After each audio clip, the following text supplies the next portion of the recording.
Look around you. Look at the people who claim they want to be wealthy, powerful, and free. Listen to their words and then watch their actions. You will witness the greatest psychological paradox in human history. Men and women will spend their entire lives praying for a breakthrough, working for a promotion, and dreaming of an empire. Yet the very moment that opportunity finally knocks on their door, they bolt the lock, draw the curtains, and hide in the dark. They will find a sudden excuse to delay. They will pick a fight with a business partner. They will squander their seed capital on a foolish impulse. They will suddenly decide that the market is wrong, the timing is bad, or the stars are not aligned. You have been told your entire life that the reason you are not reaching your ultimate potential is because you are afraid of failure. But I am here to tell you that this is a magnificent lie. It is a deception crafted by your own ego to protect you from a much darker, much more terrifying truth. You are not afraid of failure. Failure is common. Failure is comfortable. Failure is the warm, familiar blanket that the masses wrap themselves in every single night. The poverty-stricken mind knows exactly how to be broke. It knows how to complain about the bills, it knows how to commiserate with the neighbors, and it knows how to play the noble victim of an unfair society. There is no mystery in failure, and therefore, there is no fear of it. What truly paralyzes you in the midnight hours, the invisible phantom that grabs your hand just as you are about to sign the contract of your liberation, is the staggering, overwhelming fear of success. You are here because you have recognized this invisible saboteur in your own life. You have seen yourself approach the summit of a goal, only to suddenly slip and tumble back down to the valley, not because the rock gave way, but because you let go of the rope. You have begun to suspect that your chronic procrastination, your sudden bouts of self-doubt, and your mysterious bad luck are not accidents at all. They are deliberate acts of self-sabotage engineered by a subconscious mind that is utterly terrified of what will happen if you actually win. Today, we are going to drag this phantom out of the shadows. We are going to dissect the fear of success, neutralize its power, and rewire your mental machinery so that you can finally step into the greatness you have been avoiding. To understand why a human being would run from the very thing they desire, we must examine the deep psychological conditioning of the tribe of the mediocre. For thousands of years, human survival depended on blending in. If you stood out from the tribe, if you gathered more resources than the chief, or if you challenged the accepted norms of the village, you were exiled. And in the primitive world, exile meant death. This ancient programming, this law of social heredity, is still operating in your mind today. When you sit down to plan your fortune, your reasoning mind says, "I want to be a millionaire." But your primitive subconscious mind sounds the alarm. It whispers, "If you become a millionaire, your friends will envy you. Your family will ask you for money and then resent you when you give it. You will no longer fit in at the local tavern. You will be an outcast from the people you love." This is the fear of criticism in its most insidious form. You are subconsciously calculating the social cost of your elevation. Many of you are choosing to remain poor, average, and frustrated simply because you do not want to make the failures around you feel uncomfortable. You are dulling your own blade so that you do not outshine the rust of your peers. But let me ask you, what kind of love requires you to amputate your own potential? What kind of loyalty demands that you remain in the gutter just to keep your companions company? True love and true friendship would celebrate your rise. The people who will resent your success are the people who are using your mediocrity as a justification for their own laziness. When you succeed, you destroy their excuses. You prove that it can be done, which forces them to face their own lack of discipline. You must realize that outgrowing your current environment is not a tragedy. It is the absolute prerequisite for wealth. You must be willing to lose the tribe of the mediocre in order to gain entry into the mastermind of the elite. Beyond the fear of losing your social circle, there is a second, heavier burden that causes men to flee from their own victories. It is the fear of responsibility. The average man loves to complain about his boss, the economy, and the government because it absolves him of responsibility. As long as he is a victim, nothing is his fault. If he is poor, it is the fault of the greedy capitalists.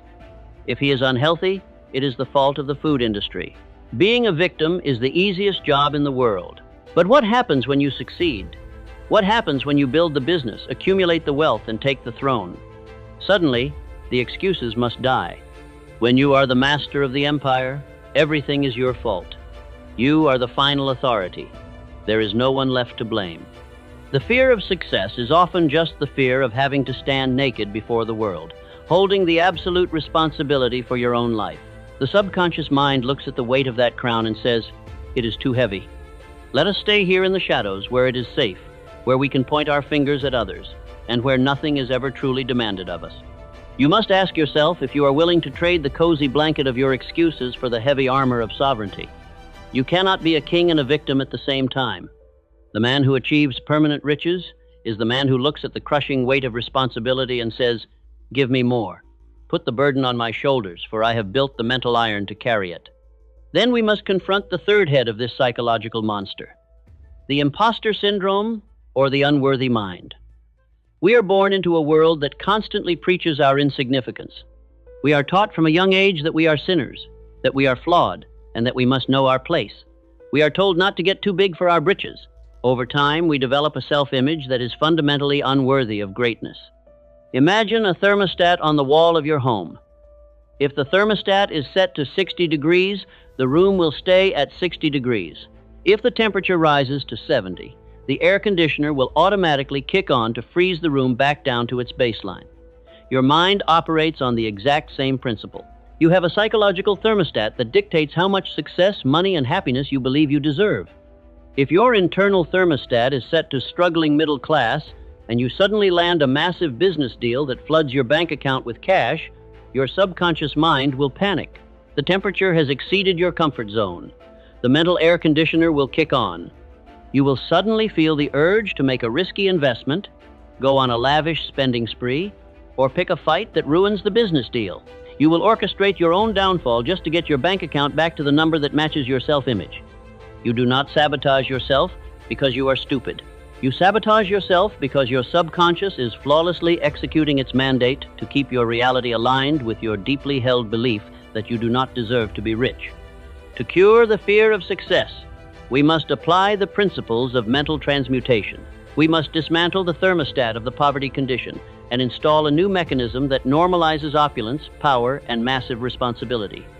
The first step in this psychological surgery is the deliberate application of the law of autosuggestion. You must realize that your current self-image was not chosen by you. It was programmed into you by parents, teachers, and a society that did not understand the laws of infinite intelligence. Because it was programmed, it can be reprogrammed. You must begin to saturate your subconscious mind with a new reality. You must tell yourself every single day that you are worthy of vast wealth. You must declare that your success is not an accident, but the natural and inevitable result of the service you are rendering to the world. You must lie to your ego until the ego submits to the new truth. You must stand in front of the mirror and command your mind to accept the burden of the crown. When the fear creeps in, when your mind whispers that you are going to lose your friends or that you are not smart enough to handle the pressure, you must recognize this voice for what it is. It is not the voice of logic. It is the dying gasp of your old mediocre self. It is the poverty virus fighting for its life against the cure you are administering. You must look at that fear and laugh at it. You must refuse to negotiate with it. We must also look at the law of substitution. The human mind cannot hold two contradictory thoughts at the exact same time. You cannot hold the emotion of fear and the emotion of absolute faith simultaneously. One must conquer the other. When the fear of success arises, you must instantly substitute it with the vision of your definite chief aim. If you feel the terror of what it will take to run $1 million enterprise, do not dwell on the terror. Immediately shift your mental projector to the image of the freedom that enterprise will buy you. See the house you will build for your family. See the charities you will fund. See the absolute liberty of waking up every morning knowing that you answer to no man. You must make the desire for freedom so overwhelmingly hot that it incinerates the fear of responsibility. Let us consider the man who has spent 20 years as an employee, taking orders, accepting a meager wage, and complaining about his lot in life. One day, he is offered the chance to buy the company. The financing is secured, the deal is drawn up, and all he has to do is sign his name. Suddenly, his hand starts to shake. He cannot sleep. He imagines the company going bankrupt under his leadership. He imagines his neighbors laughing at him. He calls the broker and cancels the deal, citing bad market conditions. He goes back to his desk, relieved that the pressure is off. He has just committed psychological suicide. He let the phantom win. Compare him to the titan of industry. The titan feels the exact same fear. The titan's hand shakes when he signs the contract that puts his entire fortune on the line. The difference is not the absence of fear. The difference is the mastery of it. The titan knows that the fear is just the boundary line between the old self and the new self. He feels the terror, and he uses it as a compass. He knows that whatever terrifies his ego is exactly what he must do to evolve. He signs the paper, he takes the responsibility, and he lets the old version of himself burn to the ground so that the master can emerge from the ashes. How do we install this level of mental iron? How do we ensure that when our moment of victory arrives, we do not flinch, fold, or flee? We must follow a definitive system of preparation. First, you must elevate your mastermind alliance. The fastest way to cure the fear of success is to surround yourself with people who consider your wildest dreams to be their basic reality. If you are afraid of making $100,000 a month because it seems too big, you must get into a room where men are making $1 million a month. In their presence, your subconscious will automatically recalibrate. The thermostat will adjust. You will begin to realize that high-level success is not dangerous. It is normal. You will realize that the responsibility is not a burden to be feared, but a privilege to be enjoyed. Second, you must practice the art of incremental capacity. Do not try to leap from the bottom of the valley to the peak of the mountain in a single bound. The mind will reject it. You must systematically stretch your capacity for holding wealth and power. You do this by keeping promises to yourself in small things. You master the discipline of waking up on time. You master the discipline of your daily work output. By proving to your subconscious that you can be trusted with the small kingdom of your daily routine, you convince it that you can be trusted with the large empire of your definite chief aim. Third, you must radically redefine your concept of failure and success. The masses believe that success is a destination where you get to sit on a beach and do nothing. Because they know deep down that doing nothing leads to decay, they subconsciously avoid it. You must redefine success as the continuous, joyful pursuit of greater service. Success is not retiring from life. It is acquiring the resources to play the game of life at the absolute highest level. When you view success not as a hammock, but as a sharper sword and a stronger shield to fight the noble battles of your life, the fear vanishes. Fourth, you must draft your Declaration of Independence. You must write down on a piece of paper exactly who you are going to leave behind when you rise. You must explicitly give yourself permission to outgrow your current environment. Write down the names of the negative influences, the energy vampires, and the complainers in your life, and mentally cut the cord. You must mourn the loss of your old, comfortable life in advance, so that when the time comes to step into the palace, you are not looking back at the slum. Fifth, you must invoke the law of the extra mile, not just in your labor, but in your mental preparation.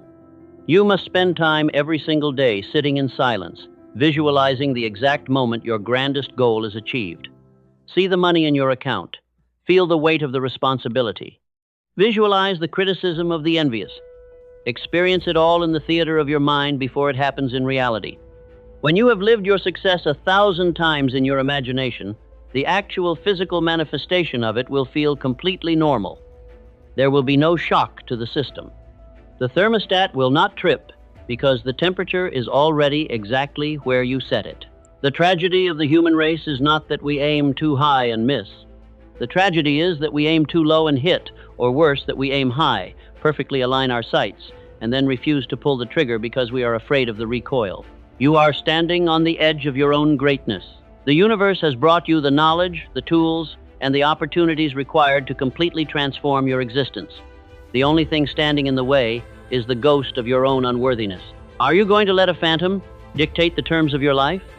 Are you going to go to your grave with your music still inside you, simply because you were afraid of what the audience might think if you played a wrong note, or worse, if you played a masterpiece? The time for shrinking is over. The time for hiding your light under a bushel to appease the blind is finished. You must realize that your success is not a selfish act, it is a moral obligation. The world does not benefit from your poverty, your timidity, or your self-sabotage. The world benefits when you step into your full power and render the massive service you were designed to provide. Look in the mirror. The person looking back at you has survived every bad day, every mistake, and every hardship. That person is equipped with a mind that connects directly to infinite intelligence. That person is capable of wielding immense wealth and profound influence. Stop running from your own coronation. Stop negotiating with the peasant inside you. The empire is yours for the taking, but you must have the courage to sit on the throne. Kill the coward. Birth the king. Decide.